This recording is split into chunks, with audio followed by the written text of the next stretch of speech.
Hello, ഇന്നലത്തെ വീഡിയോയില് ഗേൾസിന്റെ അടുത്താണ് ഷൗട്ട് ഔട്ട് ചെയ്തിരുന്നത്.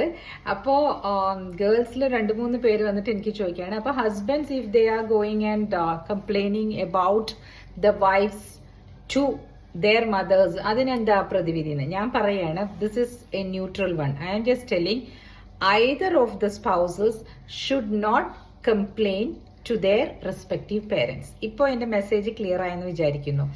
രണ്ട് കൂട്ടരും അവരവരുടെ അച്ഛനമ്മമാരുടെ അടുത്ത് പോയിട്ട് തങ്ങളുടെ സ്പൗസസിനെ പറ്റി കംപ്ലൈന്റ് ചെയ്യാതിരിക്കുക. Because there is going to be no solution from their end, because they belong to the previous generation. അവർ പറയുന്നത് നിങ്ങൾക്ക് കറക്റ്റായിട്ട് മനസ്സിലാവുകയുമില്ല. ഒരുപക്ഷെ അവർ പറയുന്നത് ഔട്ട്ഡേറ്റഡ് ആണെന്ന് കൂടെ നിങ്ങൾ പറഞ്ഞേക്കാം. So why go and complain?